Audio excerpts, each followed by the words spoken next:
HDP Vanilya Örgütü olarak basınla yaptığımız ikinci toplantımızdı.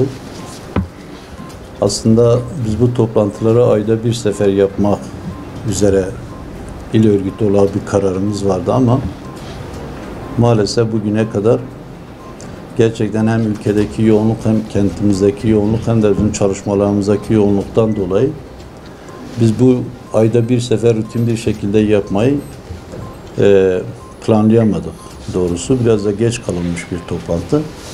Her türlü yaşam alanına dokunarak yaptığımız ve planladığımız için biz basını önemsiyoruz. Tabii Türkiye'de gerçekten her alanda olduğu gibi uygulanan büyük tecrit, büyük baskı, büyük zulüm maalesef basın alanı üzerinde de var. Buna rağmen bizim çalışmalarımızı takip eden, gelen, duyarlılık gösteren siz değerli basın emekçilerine gerçekten teşekkürü bir borç biliyoruz. Orman yangınları, sel felaketleri ve en son dün itibariyle Bartın, Sinop ve Kastamonu'da da yine sel felaketleri ve HES barajının kapaklarının açılmasıyla büyük bir katliam da gerçekleşti orada. Şimdiye kadar kamuoyuna yansıyan 30'a yakın bir can kaybı var. Ciddi şekilde zarar, ziyan var.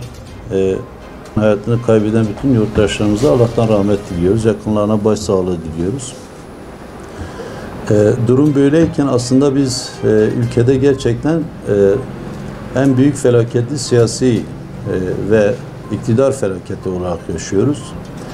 Gelinen son aşamada artık gerçekten ülkenin hiçbir şekilde yönetilemediği her alanıyla halkın artık her konuda büyük zulüm ve baskı altında olduğu, ekonomik olarak ülkenin çökertildiği ortadadır. 60 darbesi, 71 muhtırası, 12 Eylül, sonrasında 28 Şubat, 16 Temmuz, 20 Temmuz, neyse kayyum rejimi de odur.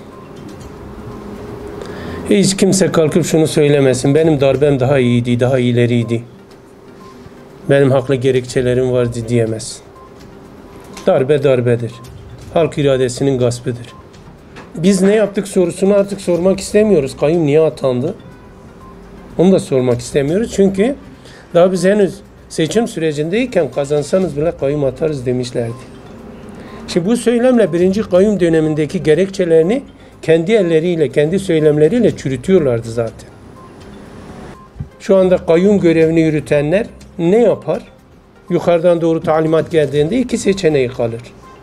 Ya memurluğu bırakır, istifa eder, çeker gider ya da dediklerini uygular.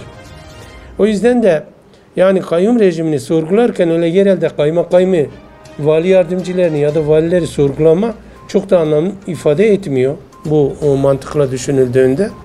9 trilyonluk ihale bedeli olan Erciş için, Erciş Çarşısı'nın içindeki asfaltı biz 3 trilyona bitirdik ve bir haftada bitirdik. Şimdi bakıyoruz Van'ın arka sokaklarına, Maraş Caddesi'nin hemen arka sokaklarına aylarca esnaf perişan, halk perişan.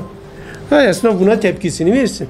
Biz mesela el uzatıyoruz, esnafı merhaba ediyoruz. Ya bin ah işitiyoruz.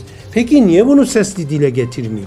Toplumun aynası olan medya ne kadar çok sesliyse, ne kadar farklı sesler dünyaya duyurabiliyorsa, halkın ve hakikatin sesi olabiliyorsa bu her zaman umut olduğu anlamına gelir. Bu konuda da biz de eğer ne kadar AKP zihniyeti ya da Türkiye'deki o baskıcı, otoriter anlayış basının sesini kısarak, basını tek tipleştirerek, hepsini kendi tekeline alarak hakikati örtmeye çalışıyorsa da biz çok iyi biliyoruz ki halklar gibi basın da, özgür basın emekçileri de bu konuda büyük bir direniş sergiliyorlar.